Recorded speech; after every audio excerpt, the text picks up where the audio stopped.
Oh, yeah. Hello, everyone. And before we start, let me thank all of you for being here on this stage. I know that most of you had to put aside very important business to be here because the notice was super short. So thanks a lot. And I think it's very fantastic that we made it because it's a common effort of the entire community to build this event, to be here, to talk blockchain. So I think that with such an attitude, we're going to go very, very far. And the future of blockchain is super bright. And now, I don't know if you know, but on this stage, we have a very interesting mix of people from different environments, from different countries. So I would like to take a moment for guys to introduce yourself. Ursula, please. Hi, my name is Ursula Oakington Munoz.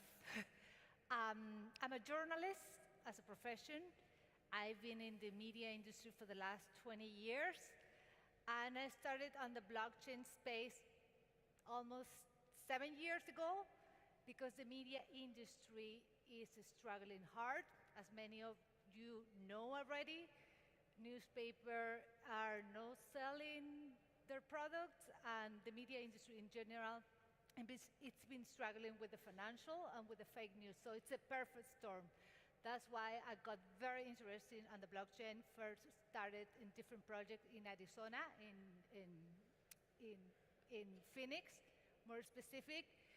And then I've been working in this company, which is a media company, which is called Civil Media Company, which is based in New York, and it's part of Consensus. Thank you, Vasilisa. Thank you, Kirse. And thank you for the Canberra and the organizers, because you guys did an amazing job in 2 weeks, organize all of this. Okay, good morning. My name is Nacho Alamillo. I'm a lawyer. I have a background of roughly 23 years of working on electronic signatures and electronic identification systems. I'm right now quite involved in some blockchain projects dealing with legal value of different use cases, especially in the aim of electronic identification means. Right now, we are taking care of the legal assessment of the European Blockchain Services Infrastructure project, which is building a real blockchain system to test how public administrations are able to interchange identity credentials. I'm also a member of ISO TC307, which is the technical committee devoted to the blockchain standardization. And formerly, I had the honor to work with Dani Marco in Generalitat of Catalonia in several identity projects and security projects. I think this is an awesome event you should really leverage because of all the fantastic speakers you have today, and let's go for it. Hello, my name is Alexander Surjan. I'm specialized in various fields of international law for more than 16 years. I had been working for 4 years at the European Court of Human Rights. And for the last 5 years, I'm providing my legal service for private clients, mainly from Russia and Ukraine, whom I'm helping to submit cases before ECHR. And I'm quite interested by all these new developments with digital data and blockchain technologies, how it could help the societies to fight against corruption, against new frauds and challenges. And it would be a pleasure to attend these sections and to communicate with such a fantastic speakers. Thank you. My name is Leonardo. I'm a financial engineer by, I would say, by profession. I graduated from the Swiss Federal Institute of Technology of Lausanne, and I took part of the research of the Decentralized and Distributed System Lab to build my business called Agora, which is a voting protocol based on blockchain, on top of which you can build many apps to try to solve, to increase, I would say, the organic decision-making and communication between us and our decision-makers. So yeah, and I'm very happy to be here with again with Kurze and Vasi, who invited me for the second time. So yeah. You're almost welcome. Huh? No. Don't worry. We have a gender equality panel here. Yeah, you see? Two ladies? Oh, no, I'm No, sorry. three, No, three three, boys. no. No, no. I can just You go. made it to the panel, so now it's not equality anymore. Yeah. I'm sorry. Which is really hard to see that on the blockchain space. Right. Yeah. So today we're here to discuss the responsible digital age. And I want to start our discussion by quoting one of the greatest French and universal writers, Molière, who said, "It is not only for what we do that we are held responsible, but also for what we do not do." And so, saying that, my first question will be, what is, in your opinion, are the major responsibilities we as humans, as society, gained in this digital age? So anyone who want to start? Well, this is a major responsibilities for all of us, especially right now that our lives are digital. Our lives are in the internet. And 3 years ago, we lost our humbleness to be on the digital world. Because we discovered the data breach of Facebook through Cambridge Analytica, and that was the aha moment for many of us who discovered that we are a product. We are not a human being. We are a product inside of the internet age. And that's why there are several projects right now that I'm sure that you know much better than I. They're being developed and trying to give us empower on the right of our data, because we need to control our data back to us. That's why I think it's a major responsibility, and how we're going to control our data again. Right. So data is the first major point here. Guys, what do you think? Do you have something to add or elaborate more on the topic? Yeah, I like to.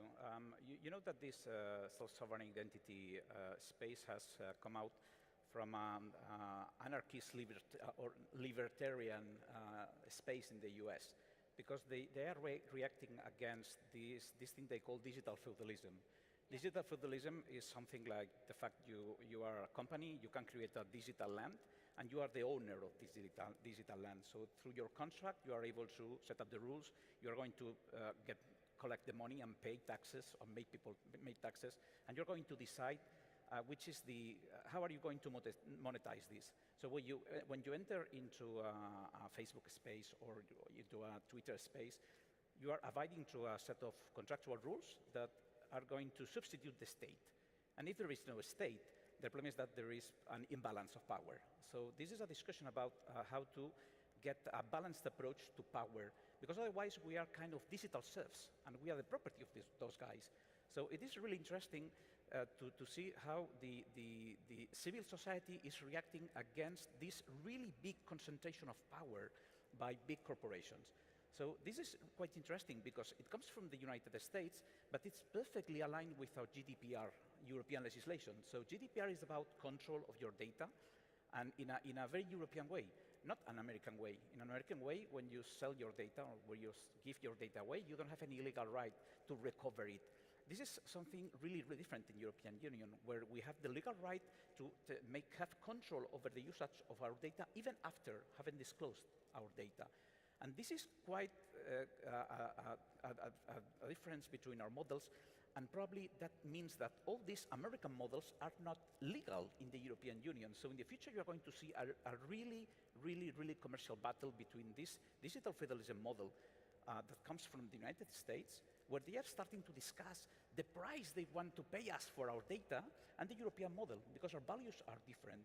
So probably this is going to be one of the really hot topics we are facing in the future. And of course, the blockchain has a lot of to say in this space, because it is the first technology that allows us to control autonomously our identity. Right. And Alexander, concerning the data from the legal perspective, is that something new? Is it a new responsibility or not? Well, correct me if I'm wrong. The colleagues probably more experienced in this area, but as far as I know, we're really in a beginning of a process, because it's only the beginning of understanding the framework of the system and how the system will develop, and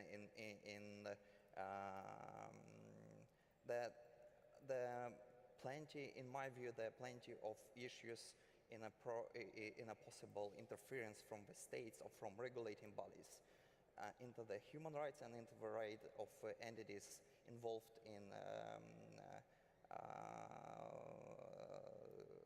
those blockchain procedures.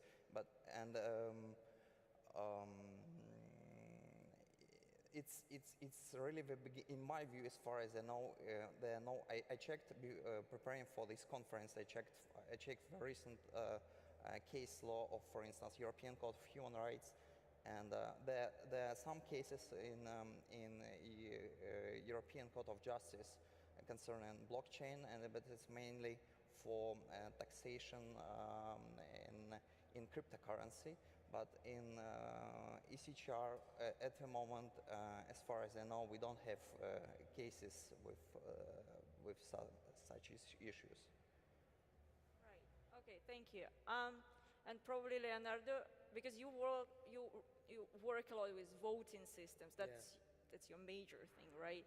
So from your perspective, what is the power of data there is quite huge, right? Yeah, definitely. Yeah.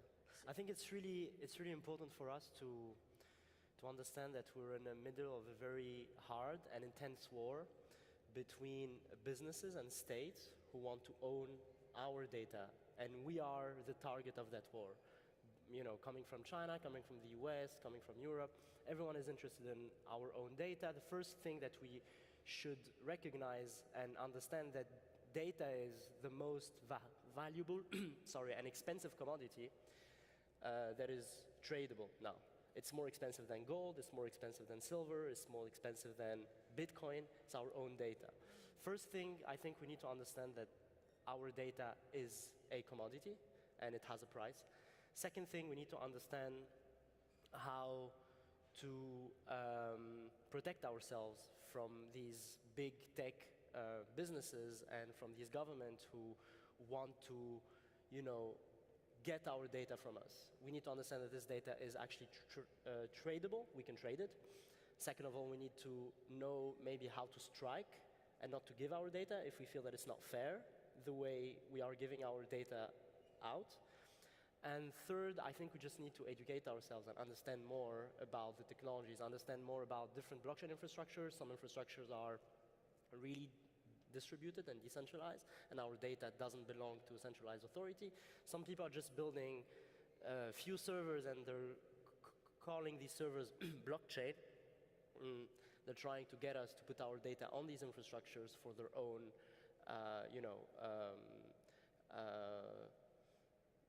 for them to make money, basically. So we need to recognize these things, and it's true that when it comes to voting, it's a lot of education with the electoral commissions. They need to understand which infrastructure works how and which infrastructure are really fair and trustworthy. The thing that we try to do, us, and no one asked us to do it, is to uncorrelate the ID side and the voting side. So we work with identity providers, and we make sure that we only get from them one output, which is the KYC has passed or not.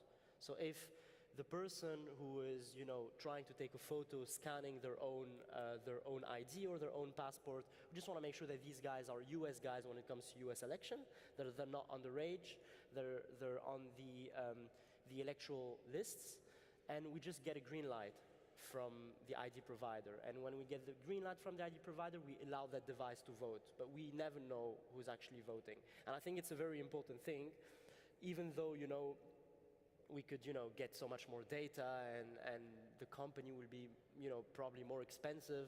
I don't think it's a sustainable way to do voting or to tackle the voting issue. And I think at some point people will come to me and say, hey, there is a risk that this guy Leonardo knows who voted what, even though I can defend myself and I can say, no, my technology doesn't know you're actually shuffling these votes and we don't know who voted who. But I think even for my own sake, if I'm talking about making money and doing a business, I think it's good for me not to kind of get the data of these guys. And I think that a lot of tech companies should also think on a more sustainable long-term way. And I'm not saying that we're doing things absolutely right, but it's important that, you know, we have some sort of liability to people, and we try to show that we don't need regulators to come and kind of take us down for us to take decisions. What's really one very key thing that I recognize lately, it's in cryptography we need less and less data points to recognize if someone who is showing their ID is actually the right person. I don't need to ask you about the color of your dog or the name of your best friend anymore. I just need your face, and I need to know your nationality, and eventually I can know that you're from here. And that's like few data points. But very few tech businesses will actually, you know, use the tech in the right way, and they will kind of ask you more data because they can make more money asking you more data, even though the technology is improving and we actually need less data points, you know. So this is something that we have to keep in mind. We have to keep in touch with the research, with the academia, because these guys, they're not incentivized, you know, to make money more or less. They're just here to improve the technology. So regulators, our own education, being aware that our data is tradable, and keeping in contact with the research, I would say. Right. So basically, from my perspective here, is that in the digital age, for the first time in the human history, the data itself became a tangible, measurable resource of everyone, right? And the question here, and Nacho was talking about the big corporations, governments, as you were mentioning, Leo, as well. So first of all, the question is for both of you, and then the guys, if you want to add something more, but who is actually responsible for what part of this data value chain, if we can call it so? Is it the individual? Is it the government, the media, the business? Who is taking which part? Who is trying to get the blanket on himself? Who is responsible? Who is liable for creating the data, for storing it, for transferring it, buying and selling, or if it's stolen, who is responsible then? So what do you think? Yeah, well, thanks for the question, because this is a really, really tough issue we're dealing with in ISO, not in the Blockchain Technical Committee, but in SE27, which is dealing with identity standards. One of the most controversial and polemical standards we are producing is 29003, which is about identity proofing, because the industry has traditionally worked with a commercial security level. That means what you're saying, risk, liability, and civil liability, but not really dealing with very, very, very sensible data. And we've come into the conclusion that this is not enough. There are a lot of space for identity projects where you need high security level, you need national security level. So let's take, for instance, the known traveler traveler identity program from several member states. There is UK, there are Netherlands working with Canadians. They plan to use a blockchain to be able to transfer some very, very, very sensitive information that would allow you to take an international flight. So you can't do that, for instance, having just a shared big database, because you have to put biometric information in there. This is unacceptable from any perspective, from the governmental point of view. So what they plan to do is to use new technologies, such as zero-knowledge proofs, to be able to share the proof that the information is there, that this information comes from an authoritative source, which is something we refer to a data trust anchor, and that it is good for these particular purposes. And anyone without the need to access this information is going to be able to store it. So using these very advanced technologies, we are able to put the liability where it belongs. I mean, governments should be liable, they should be responsible and liable for the real identification of citizens, for instance. And they should create systems to authorize people to share this information without exposing this information, even in the commercial space. So probably you will have different value change in the world. You will have relationships between governments, where we are going to interchange very sensitive identity data using zero-knowledge proof and other techniques. such as multi-party computation and these sort of things. And then you have a different place where you must do a KYC, for instance, for anti-money laundering purposes, where you can sell or resell or reuse the bank information. So these are completely different markets, let's say it so. So probably different market rules will have different liability models. If you go for public administration, it's going to be a statutory liability model because this is a public service. And there are lots of places in the world where the government is already allowing you to check biometric information, not in European Union, but you can do it, for instance, in Argentina.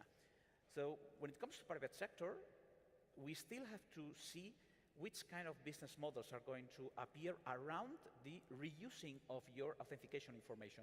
But we have some hints.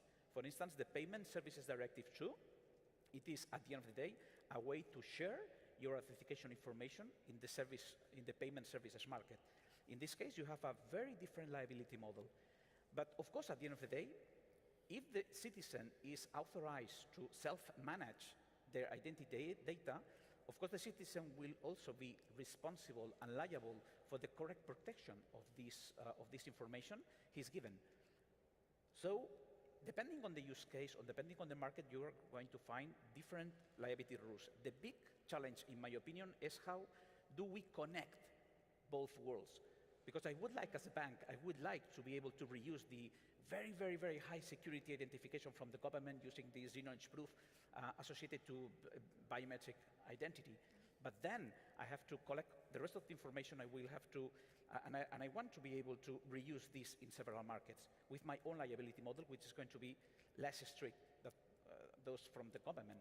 So this is an interesting development you're going to see both from the business sector side, the vision, and also from the, from ISO perspective also. Yeah. But a tricky question here. So you're saying basically the government kind of responsible for controlling, for securing this data of its citizens, yeah. right? But the citizen has a right to use this data and manage it as he wishes. Will he be able to erase the information about him if he wants to? If he doesn't want to be more like a part of this society, of this government? Oh, no, I don't think so. So, still the big brother is the one who No, not that. the big brother. So if you use a self-sovereign identity system, of course your data comes from the supervisory function from the government. You are registered there, but they are not the big brother in the sense that they cannot see who are you sharing your information with. Okay. So this is a really big gain comparing to what we have today. Instead of re-centralizing all the information in big databases, which are really, really, really risky, then what we do is to put a decentralized system to work to be able to share parts of this information. So we reduce the risk exposure a lot, and we give more autonomy to the user. This is what the self-sovereign identity systems are about, providing more user autonomy and reducing the risk exposure, reducing the creation of new big databases.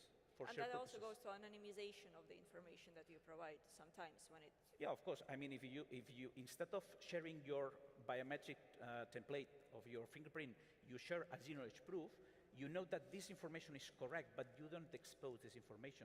So probably in these big infrastructures based on blockchains, we can have a better way to share information. In some cases, the information is mandatory. You must be registered there, but in other cases, it's not. So with this, we can implement properly GDPR principles. I think you wanted to add something. No, I just wanted to make, because I cannot disagree on the fact that I don't think that the government will take whole responsibility or data. I mean, in democratic government will be kind of fine, but what happened in dictatorships or in authoritarian countries, that's really dangerous. That's scary. And that's even scary. So I wouldn't say that. I would say that we should go, or maybe we're going to more hybrid projects. Like I don't think that just the government will take that responsibility. At the end of the day, it would have to be ourselves. And that data, as you said, the sovereign identity, it will be shared in different channels. But you, as a human being, as a citizen, will have to take responsibility. We don't know the legal aspect yet because everything is evolving so rapidly, and we are just at the beginning of a major, major revolution because we are not even aware of those changes that we are already living already. But I'm sure we will have to take responsibilities on social media because our life goes through social media, even if we like it or not. That's part of our current world. And then on the financial system as well, because fintechs are going to get big in this space. And KYC, as Leonardo was saying, it's such an important part of to know who are you. And in that sense, it's going to be more hybrid. We don't really know yet the specific answer. Just a quick note. I concur with your view, specifically in cases where a humanitarian crisis, for instance. If you look at the Rohingyas humanitarian crisis, these are people that are not backed up by any state. On the contrary, they have been expelled from a state. So in this case, these people, they don't have any statal identity. So there is a project specifically devoted to help these people to have a purely self-sovereign identity, disconnected from those from any state, to be able to survive and to do the real world life based on digital technology. So this use case is very, very interesting. And also in Peru, they have a similar project for mothers from Venezuela. They come with the kids and they don't have any valuable legal paper because they are getting away from the country. They're refugees. Yeah, the refugees. So in this case, the Peruvian government is willing to provide these mothers with a specific self-sovereign identity, which is a transition one. I mean, it's not put in a big database owned by the Venezuelan government, who of course is not going to cooperate with Peruvian government for this, because they want to get rid of the fraud with the current paper-based documents for refugees. In this case, what they plan to do is to associate fiscal benefits or even direct aids to vaccination of the kids, for instance. So this is a case where you can even apply these kind of technologies with a lower level of intrusion from the government, but for public good. So there are, of course, a lot of use cases. Yeah, you're right. In the case of, there are very, very, very cases where we can run into problems, but even in this case, purely self-sovereign might be interesting. I mean, it's all very fascinating, actually, but we are talking about like digital age in which we are living and how we can use the different technologies. But I think, and Leo, here you can tell maybe a whole story about that, that sometimes we bump into some challenges we are not even expecting, especially we, people from the Western world, where we have everything ready, we have Wi-Fi everywhere, we live in a digital life. But when we go, I don't know, somewhere to Africa or to Asia or whatever, there is no electricity. Forget the Wi-Fi. How are we gonna help those countries to, to use these technologies, to enable them somehow? I don't know. I mean, if you ever bump into this before. Yeah, I mean, obviously, if you want to organize blockchain voting, you have to organize it in places where it makes sense for people, and it obviously makes more sense in young, democratic Tunisia rather than Switzerland, for example. And it's true that Tunisia is quite okay. It's a small country, as you say, small country, small problems. The rate of illiteracy is very low, but it's true that in the deep south, there is no much internet connection, and these people have voices, and they want to express these voices, So it's true that it's very challenging to get the optimal solution for places where actually, the infrastructure is still not there yet. There are ways around. One of the ways that we found using blockchain for voting was to equip paper ballots with QR codes.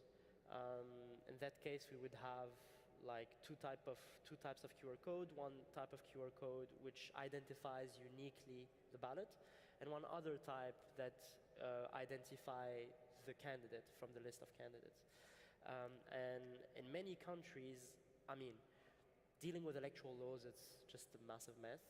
And if you want to implement new technology, and if you want to do it quick, there's no other way of doing it by just not going to the problem, not changing the electoral laws, because it will take like ages. And he's a lawyer, he knows more about law than all of us here. It's just not, sometimes the technology goes so fast, and sometimes the power, and keeping the statu quo the way it is sometimes plays more role than actually the actual law itself, So changing laws can take like maybe a year in a parliament, but having two political parties fighting very hard to having actually people not expressing their voice so they can play around can make things much, much more complicated. And in that case, trying to not to challenge the electoral laws, to play within the framework that we have and change things as much as we can is a massive step, because we can touch the retails, we can touch the voters, we can bring a new technology to them, hence we can have them work from the ground up to help us change things. And actually the power of the crowd can sometimes, it sounds a bit cheesy what I'm saying, but it's actually true. When you have people really incentivized and they can see the technology, they can see the change in their life happening in the next 3 months, that can help. So QR codes with with paper ballots, that doesn't require us to change, like if the laws are paper ballot laws, they stay paper ballot laws. And then we scan and we track all the ballots from the printers to the distribution.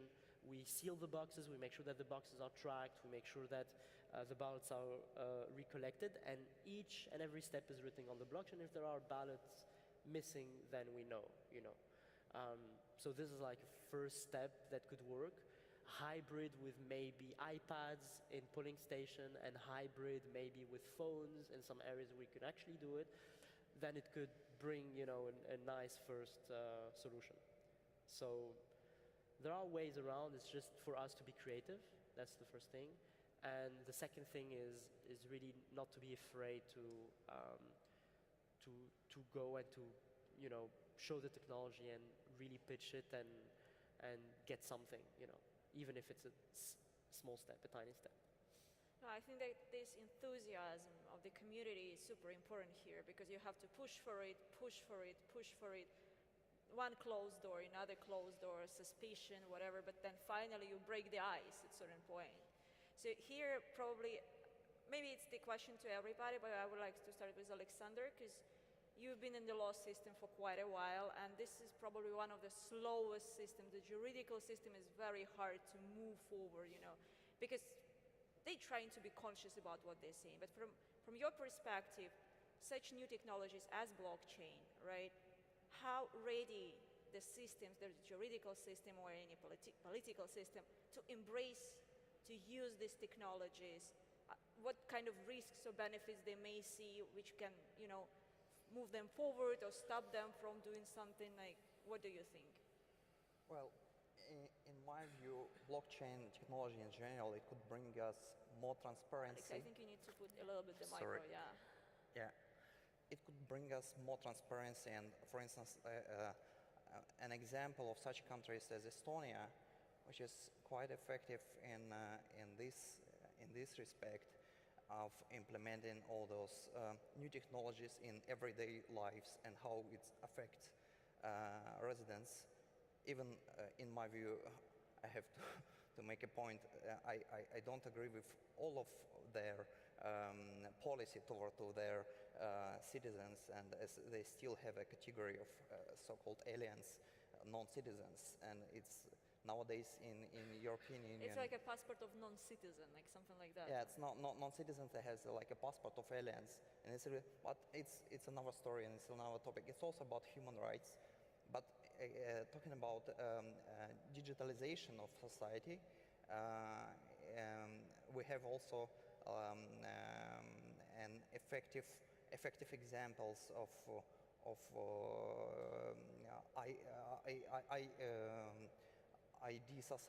ID identity of digital identity of a person, as well you able to vote, and it would be complicated for authorities to interfere and um, um, to spoil the results of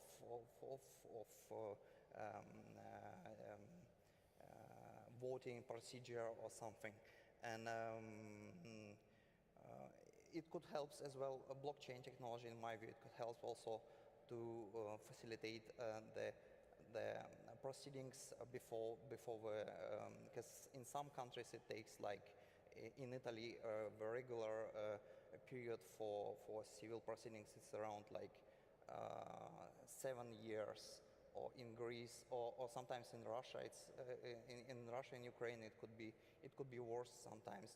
And thanks to blockchain technology, we got an access for the whole procedure became more transparent, and the society able to control it, to see the results of. It would be complicated for police, for instance, to lose your case, you know, because sometimes it happened like they could lose your file, or during the court procedures, or it happens for especially for post-Soviet countries, and we have plenty of possibilities in this respect. So what you say is basically that the blockchain and other digital technologies can streamline the entire process, basically, to shorten the time when a person can get a service, because after all, everything is here is a service. Exactly. And maybe Nacho has something to add, because you're working with the European Commission. And yeah, in fact, precisely I was going to comment on that. So the issue with legislation is that normally innovation is produced at the bottom of the system. Let's say it's so, the bottom. I mean, for instance, in Catalonia, the Catalan government has been fostered the adoption of a blockchain-based self-sovereign identity system, which has been, in this case, blocked by the legislation at the country level. And this legislation at the country level is saying, we are not going to allow anyone to do this until there is a Spanish law in the framework of the European legislation. Okay, what's this framework of European legislation? I mean, it might take us lots of years to produce this, because, you know, the European Commission typically looks to member states and to harmonize what they are doing, because it might affect to the digital single market.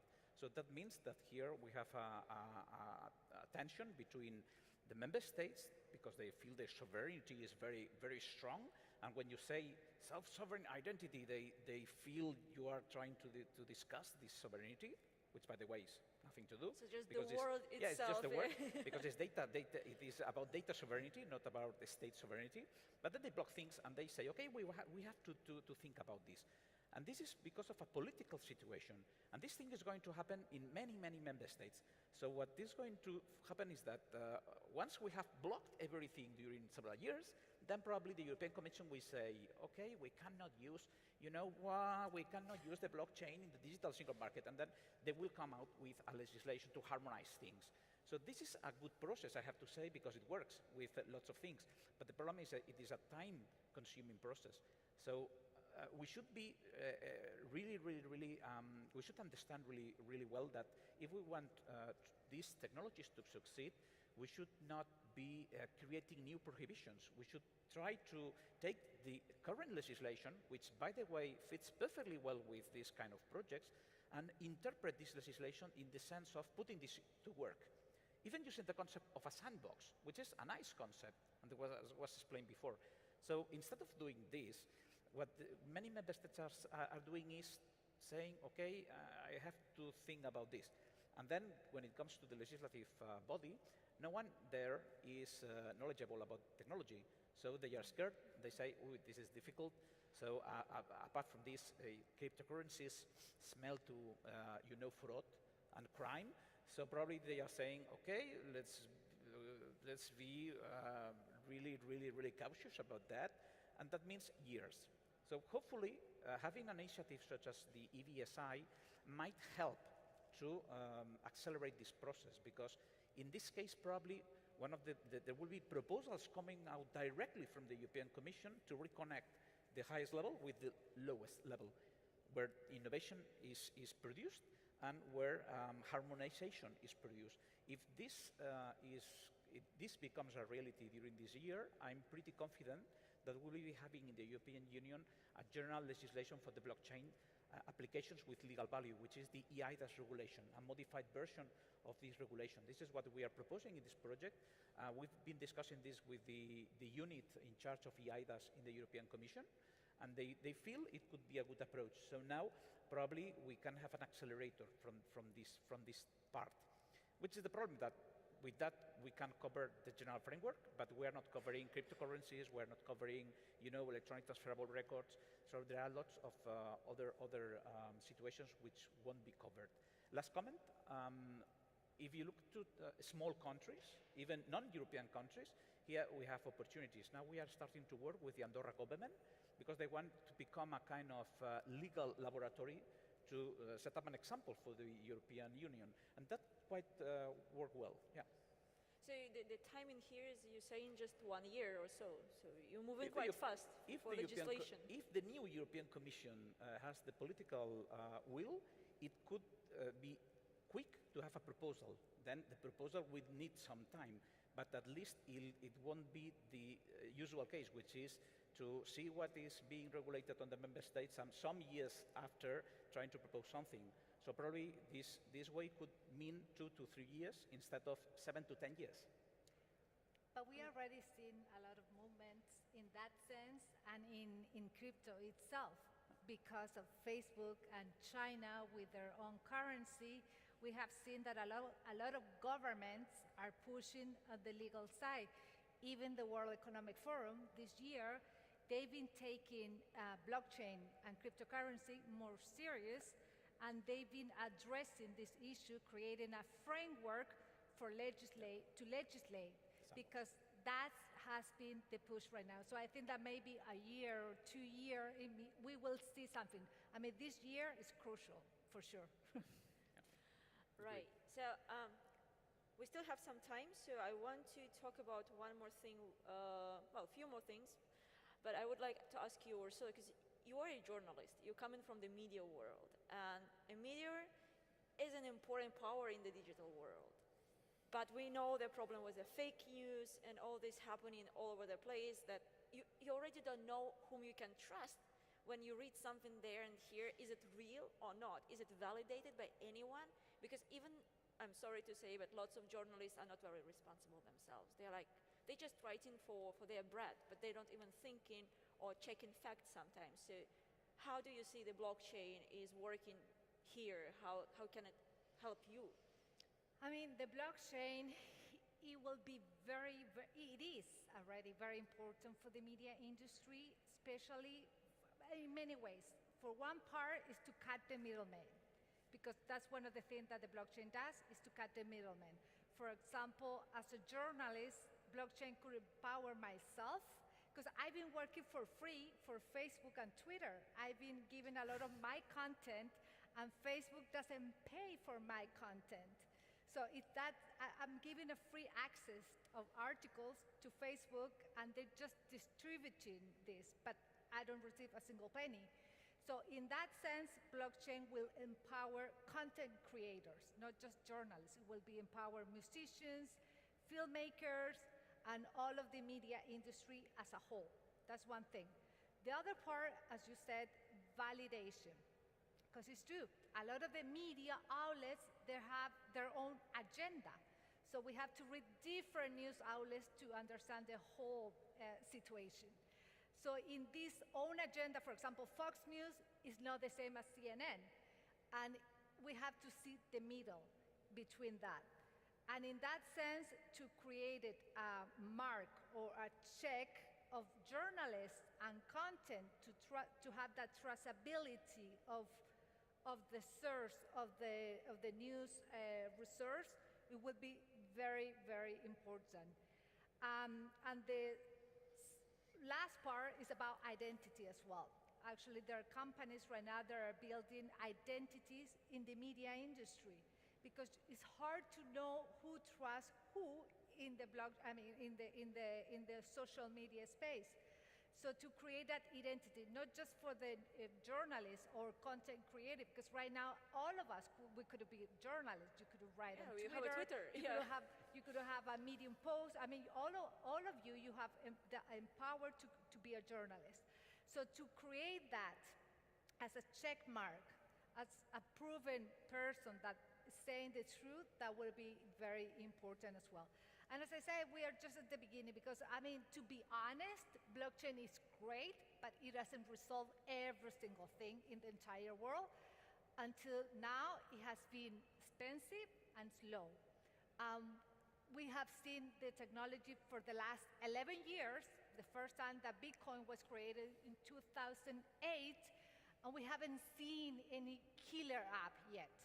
We're going to get there, but it has taken time, effort, and a lot of legislation. So, of course, the media industry will benefit from this. And not just in the social media, and in many other aspects as well as how to monetize your own content. And there's a project that I really love, I'm very bullish about that, which is Taringa, which is created by IO Labs for RSK. It's the biggest Argentinian company. And Taringa, I think it could give us a big surprises. It's a social media in Latin America with 30 million users, which is not to say something. So behind Facebook, we will see some other project. Facebook was the first to came out and is fighting the legal battles. But then from Facebook, we will see, we don't know if Libra is gonna get out to the masses or not. But at least it did something good, which is fighting this legal battle. And we will see more of that, of sure. Right. So yeah, before moving to closing, I would like to ask all of you for your outlook for blockchain 2020 and beyond. So anything you can think of, how do you feel which direction we're gonna go, what challenges are we awaiting and gonna fight? So Leo, if you can start. Yeah, I just want to go back to Ursula's point, and I agree with her that blockchain is definitely not the only solution. For Uber to be the killer app, Uber needs 4G. You need a phone. You need Google. So it's the three of them put together that makes Uber Uber. So blockchain, AI, big data, blockchain is a component of a structure that we need to build. And having distributed ledger is nice. By itself is not enough. If I take the example of the medias, Facebook is not classified by the International Labour Organization as a media. And why is that? Because the way Facebook,